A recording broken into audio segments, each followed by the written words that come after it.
If a stranger showed up at your house right now and offered to plant a $40,000 mistake in your front yard, you'd slam the door. But that's exactly what's happening in millions of American yards every single spring, and the tree looks so pretty in the pot that nobody sees it coming. I'm about to show you 12 of them. Some are illegal to sell in certain states. One smells like a dead body when it fruits. Another one is currently destroying friendships between neighbors as we speak. And at least 3 of them are sitting in your local garden center's bestseller section right now, with a price tag and a smile, like they didn't just cost somebody their driveway, their sewer line, or their marriage.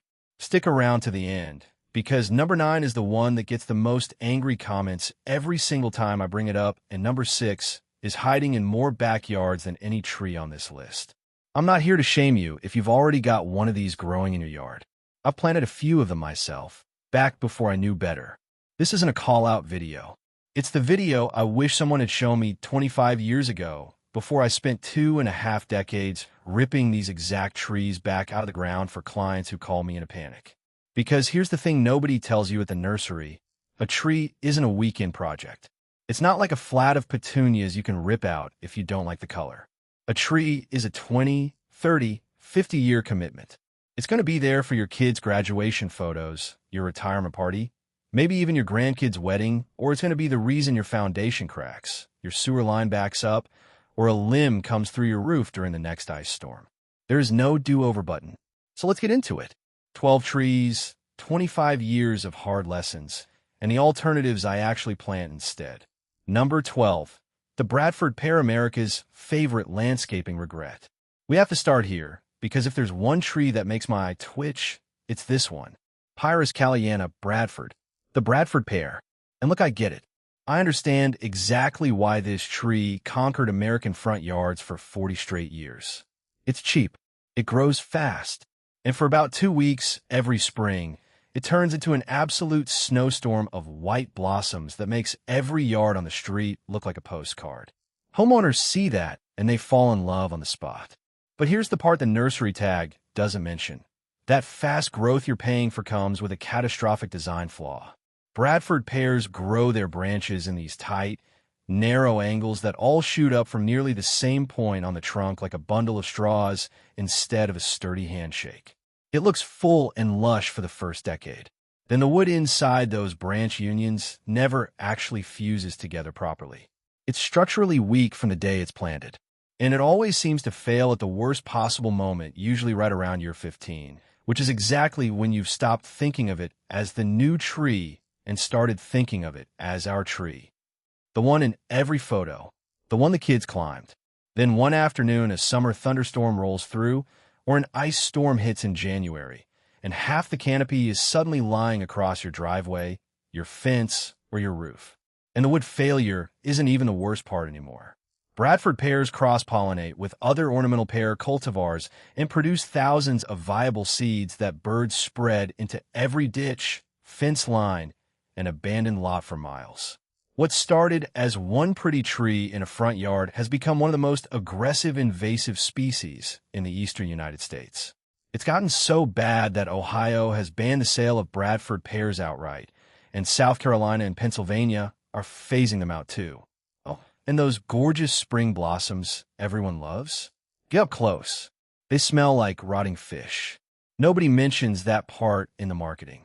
What I plan instead: if you want that same knockout spring flower show, go with a serviceberry or an eastern redbud. Same wow factor in April. None of the 2 a.m. emergency tree service calls in October. Number 11. Mimosa the weed with a publicist. Albizia julibrissin. The mimosa tree, sometimes called a silk tree. And I'll be fair to it for one sentence. Those pink, feathery, firework-shaped flowers are genuinely gorgeous. That's the entire pitch. And the good one. But mimosa is a weed that hired a marketing team. This tree produces massive seed pods that stay viable in the soil for years, and it self-sows with a vengeance. Plant one mimosa in your backyard, and within 5 years, you'll be pulling mimosa seedlings out of your flower beds, your neighbor's fence line, cracks in the driveway, and random ditches a quarter-mile down the road. It doesn't stay where you put it. It colonizes. On top of the seeding problem, Mimosa is short-lived and prone to a fungal wilt disease that can take out a mature tree in a single season with almost no warning. So you're not even getting decades of enjoyment in exchange for the maintenance headache you might get 15 years before it's dead anyway, all while its offspring are staging a hostile takeover of the rest of your property. What I plan instead, for that same delicate, airy, feathery canopy look, a redbud does the job beautifully. If you want something a little more unusual, look into a native fringe tree, incredible white blooms, and it actually behaves itself. Number 10. Crepe myrtle. Yes, I know this one will start a fight. I already know the comment section on this one. Dr. Warren, crepe myrtle has gorgeous flowers all summer, exfoliating bark, unbelievable fall color, what's not to love?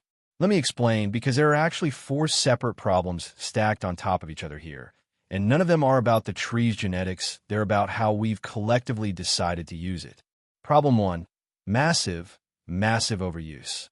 I have walked entire subdivisions where literally every single house has the exact same crepe myrtle planted in the exact same spot. When you plant one species as a monoculture across an entire neighborhood, you build a superhighway for pests and disease to spread unchecked from yard to yard to yard, which leads directly into problem 2. Crepe myrtle bark scale. This is a relatively new invasive insect that has been tearing across the southeastern U.S., and it coats branches in a white, cottony, fuzzy film that's honestly kind of disturbing to see up close on a mature tree. Problem 3 is aphids, and aphids create sticky honeydew that grows sooty black mold across the leaves and bark. What's supposed to be your show-stopping summer bloomer turns into a black, sticky mess that looks diseased from a street.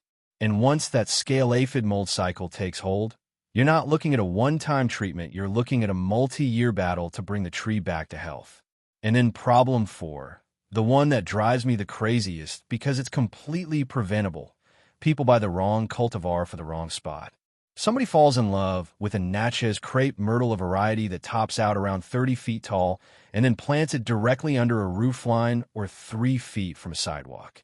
3 years later, they're topping it every winter with a chainsaw, which is one of the worst things you can do to a crepe myrtle structure, and it just makes the regrowth weaker and even more disease-prone. To be completely fair, I am not telling you crepe myrtle is always a mistake. There are newer dwarf, bark scale-resistant cultivars that are genuinely excellent choices in the right spot. But as a blanket, grab one off the lot recommendation, after 25 years watching the same 4 mistakes repeat on the same species over and over, it's not making my go-to list anymore. Number 9. Bamboo, the tree that ends friendships. Technically, bamboo is a grass, not a tree. I know, but people plant it in dense mass rows and limit up to use exactly like a privacy tree. So it's earning a spot on this list, and honestly, it might deserve to be higher. Bamboo is what I call a one-year plant. For about 12 months, it is spectacular. Fast, lush, thick Privet. Then year 2 hits, and the running varieties send underground rhizomes shooting out in every direction under your fence line, into your neighbor's vegetable garden, straight up through a concrete patio slab. I have personally watched bamboo end actual friendships between next-door neighbors. Not exaggerating for the camera. Real relationships permanently damaged over a plant that seemed like a harmless privacy screen at the garden center. Once running bamboo establishes itself, eradicating it is brutal. You're talking about years of cutting, digging, and herbicide applications, and it can still come back from a single surviving rhizome fragment buried 18 inches deep. What I planned instead, for a fast, dense privacy screen without the property line lawsuit, arborvitae is the move. You get the screen, you keep the neighbor. Number 8. Chinese elm, fast, cheap, and falling apart. Ulmus parvifolia. People reach for Chinese elm because it checks 2 boxes homeowners love. It grows fast, and it tolerates poor, compacted soil that kills other trees. I get the appeal completely.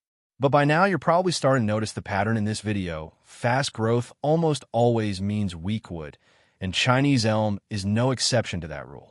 The wood is brittle and prone to splitting in storms. It throws up a constant stream of unwanted seedling sprouts in your beds and lawn. And in a lot of regions, it's classified as invasive, escaping into natural areas and outcompeting native trees. What I plant instead, a disease-resistant native elm cultivar like a Princeton or Valley Forge American elm, or honestly, just go with a solid red maple. Both give you fast, reliable shade without the brittle wood gamble. Number 7. Sweet gum, beautiful leaves, ankle-breaking landmines. Liquidambar styrosiflua. The sweet gum has genuinely gorgeous star-shaped leaves that put on one of the best fall color shows of any shade tree reds, purples, oranges, sometimes all on the same branch. So what's the catch? 2 words, gumballs. Those spiky, golf ball-sized seed pods drop by the thousands starting in late summer and keep dropping for months. You cannot mow over them safely, they'll fly like shrapnel or jam your mower deck. You cannot rake them easily, they roll, they tangle in the tines, and they just keep coming. And if you've ever stepped on one barefoot in your own yard, you already know exactly what I'm talking about. They roll underfoot and take people off their feet, including kids and elderly relatives, which is a liability nightmare for anyone with sweet gums near a walkway. On top of the gumball problem, sweet gum roots are shallow and aggressive, which means crack sidewalks and heave driveways as the tree matures. What I plant instead, there's actually a fruitless cultivar called rotundiloba, same spectacular fall color, 0 gumballs.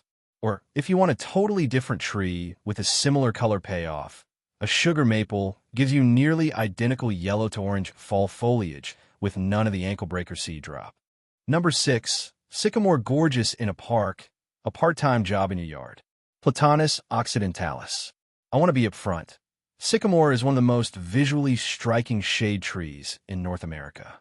That mottled, peeling, camouflage pattern bark on a mature specimen is genuinely stunning, and the canopy provides some of the deepest, coolest shade you'll find anywhere. But here's what nobody mentions when they're admiring that bark. Sycamore is a year-round maintenance commitment. It drops enormous leaves in the fall. It sheds bark in large sheets throughout the growing season. And then it produces long-hanging seed balls that fall and litter the ground for weeks on end, season after season, year after year. If you've got a sycamore anywhere near a driveway, a patio, or a pool, you will never stop sweeping. It's not an occasional chore, it's a standing appointment on your weekend calendar. In a park setting, with acres of open lawn around it and no concrete to keep clear, sycamore is spectacular, and I'd never talk anyone out of it. In a typical residential yard, it's a much bigger commitment than most homeowners realize when they buy the sapling. What I plant instead, a native black gum or a native oak species, gives you comparable shade and a much lighter mess management workload. Number 5. Silver maple, the tree that grows fast and falls apart faster. Acer saccharinum. At this point in the video, you can probably guess what I'm about to say before I say it. Silver maple grows incredibly fast, and that speed is exactly the problem. Silver maples are notorious among arborists for dropping large limbs during storms with almost no warning. It's one of the most common "Why did this branch just crush my car?" calls in the industry. They're also relatively short-lived for a shade tree, and their root systems are some of the most aggressive and shallow of anything we plant. Those roots will lift driveways, buckle sidewalks, and hunt down sewer lines and septic systems looking for moisture, sometimes cracking straight through old clay pipe joints. What I plant instead, its slower, sturdier cousin, the red maple or a sugar maple. Both are stronger wooded, longer lived, and will genuinely outlive the house you plant them next to, which is more than I can say for silver maple. Number 4. Cottonwood. It looks like it snowed in June. Populus deltoides. Cottonwood grows fast and gives you real shade in just a handful of years, which is exactly why it gets planted so often by homeowners who don't want to wait 2 decades for a tree matter. But the trade-off is steep. The wood is weak and prone to breaking. The root system is aggressive and constantly searching for water sources, which means it targets irrigation lines, sewer pipes, and foundations. And then, every early summer, the female trees release enormous quantities of cottony seed fluff that coats your yard, your window screens, your gutters, your pool, everything. It genuinely looks like a summer snowstorm rolled through your property, except this snow doesn't melt. It just clogs your gutters and drifts into piles along your fence line. What I plant instead. If you want fast shade without the June snowstorm, Look at oaks for the long game, or a native red maple if you want something a little quicker to establish. Number 3. Ginkgo, beautiful, ancient, and occasionally smells like a dumpster. Ginkgo biloba. Now this one's personal because I genuinely love ginkgo as a species. Mature ginkgos are stunning fan-shaped leaves that turn a pure, uniform gold in autumn, incredible disease resistance, and a tree that's been on this planet in nearly unchanged form for over 200 million years. There's something special about that. Here's the catch, and it's a big one. Ginkgo is dioecious, meaning individual trees are either male or female, and you cannot tell which one you're buying if it's an unnamed seedling. If you end up with a female tree, brace yourself. Female ginkgos produce a fruit-like structure that, when it ripens and falls, releases a smell that's genuinely one of the worst in all of horticulture. I'll try to keep this polite for the video. It smells like rancid, rotting garbage, concentrated. Once a mature female ginkgo starts dropping fruit in your yard, you will smell it before you see it, and it will linger for weeks. The good news? This is the one entry on the whole list with a genuinely easy fix. What I plan instead: never buy an unnamed seedling ginkgo you're gambling on the smell. Go to a reputable nursery and buy a named male cultivar instead. My to-go-to recommendations are Autumn Gold and Princeton Century. Both give you every bit of that golden fall beauty with zero risk of the dumpster smell. Number 2. Privet, the invasive nightmare, still sold at garden centers. Technically a shrub, but it gets limbed up into small tree form constantly, so it's earning its spot here, and honestly, it might be the single most destructive plant on this entire list. Ligustrum sinense, Chinese privet, is one of the most aggressively invasive plants in the southeastern United States. It forms dense, impenetrable thickets that shade out and choke off every native plant underneath and around it. Birds eat the berries and spread the seed across huge distances, which means privet doesn't just stay in your yard, it invades forests, stream banks, and natural areas for miles around your property. Once it's established, it is genuinely one of the hardest plants I've ever tried to eradicate, often requiring repeated cutting and herbicide treatment over multiple years just to get it under control. And here's what actually makes me angry about this one. Unlike some of the other trees on this list, privet is still being sold at retail garden centers today, right now, in 2026, with no warning label, sitting next to perfectly reasonable alternatives.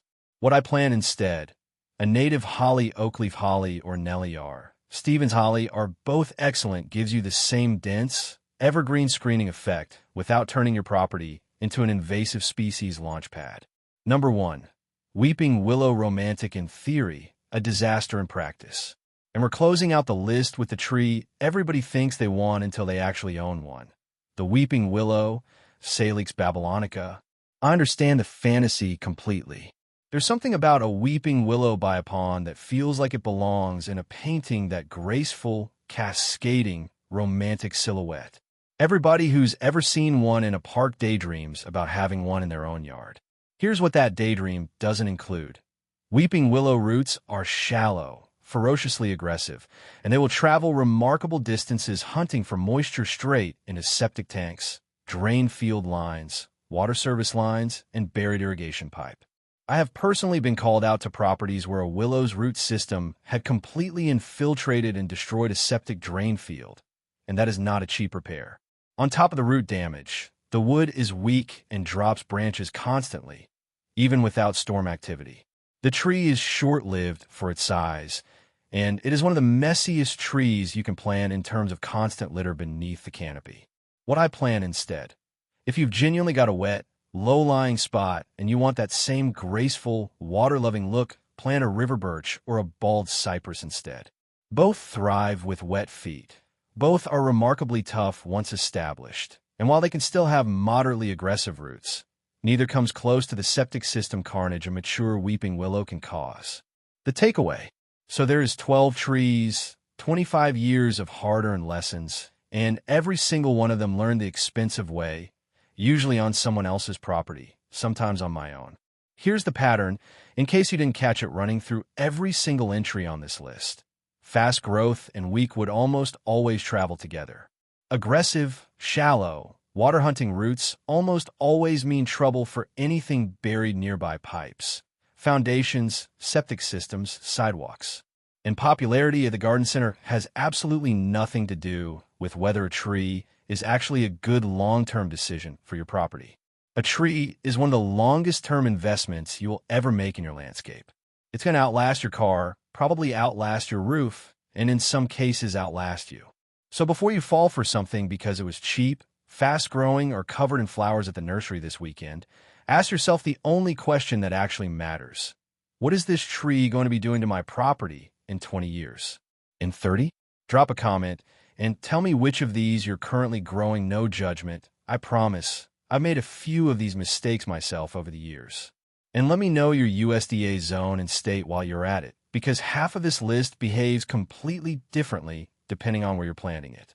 If this saved you from making an expensive mistake, hit like so it reaches the next person about to make it. And if you want more of this 25 years of real green industry experience, one video a week, go ahead and subscribe. Until next time, happy gardening.